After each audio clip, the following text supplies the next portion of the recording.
우선 방송 내용을 들보시겠습니다. 대표인데 민주연구원, 그러니까 민주당의 싱크탱크 유튜브에 출연해서 이 엔비디아 잘 아시죠?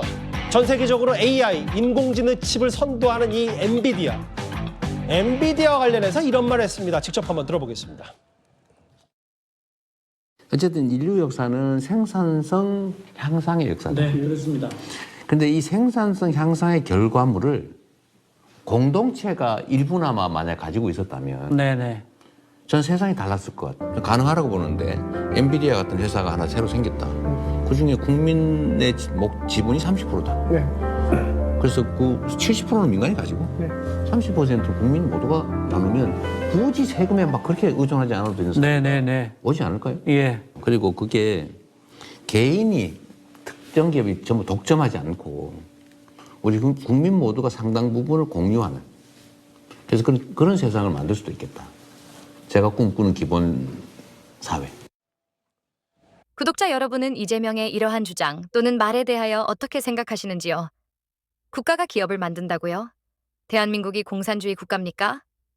그것이 민주주의와 자본주의 국가에서 있을 수 있는 일이라고 생각하세요? 중국, 러시아, 북한이 아마 그렇게 하고 있을 겁니다. 어쨌든 이재명이 말대로 회사를 만들었다 치자고요. 그러면 엔비디아와 같은 수준의 기업으로 성장할 수 있다고 보장할 수 있습니까? 또 성장할 수 있다고 하시자고요. 그러면 성장까지의 기간은요? 또 무슨 아이템으로, 어떤 아이디어로 엔비디아와 같은 회사를 만들자는 것일까요? 그렇게 자신이 있다면 이재명은 성남시장 경기도지사로 재직할 때는 왜 못했을까요?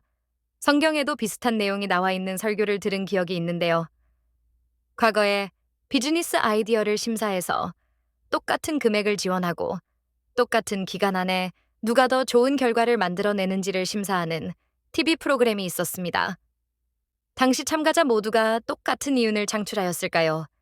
멀리까지 갈 것 없을 것 같습니다. 최근에 백종원 님이 출연하던 요식업 컨설팅 및 운영가에선 프로그램이 있었습니다. 대부분 기억하고 계시리라 생각합니다.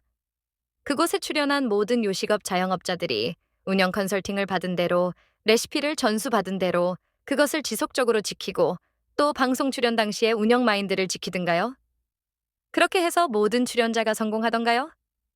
성공했다면 누구의 책임이고 실패했다면 누구의 책임일까요? 엔비디아요? 왜 멀리까지 갑니까? 한국의 대표적인 기업인 삼성을 예로 들어서 생각해 보시자고요. 오늘날의 삼성 반도체가 존재하기까지는 삼성이라는 이름이 탄생한 이후로 80여 년의 세월이 있었습니다. 그 집단에 속해 있는 노동자들의 피와 땀은 말할 것도 없지만 오늘날의 삼성, 그리고 삼성 반도체가 있기까지는 경영진의 판단이 더욱 큰 역할을 했습니다. 삼성이라는 배에 노는 노동자들이 저은 것이고 그 배가 나아가야 할 방향키는 경영진이 잡고 있었던 것입니다. 이런 예가 불만이라면 더 가까이 체감할 수 있는 예를 들어봅니다. 여러분이나 가까운 사람들의 가족 구성원으로 생각해 보시자고요. 여러분의 형제가 모두 외모가 같나요? 여러분 형제 자매가 모두 같은 대학을 들어갔고 모두 같은 분야를 전공하고 같은 성적으로 대학을 졸업하고 같은 회사에 취업하고 똑같은 금액의 급여를 받습니까? 아니죠. 그리고 주식을 소유하는데 국민, 민간인을 구분하는 것이 정말 웃기는 말 장난 아닌가요? 아무튼 국민이든 민간인이든 전 국민과 민간인이 정부의 강압으로 주식을 소유하게 됐다고 치자고요. 그런데 만일 그 회사가 망하면 그 책임은 누가 지나요? 국가가 져야 한다고요? 왜? 제발 정신 차립시다. 그리고 매우 중요한 것은 어떤 문제에 대하여 논리를 펼칠 때나 과거에 발생했던 상황에 대하여 만일이라는 단어를 첨부하여 논리를 펼치면 불가능한 것이 아무것도 없습니다. 이재명이 말하는 것을 다시 들어보세요.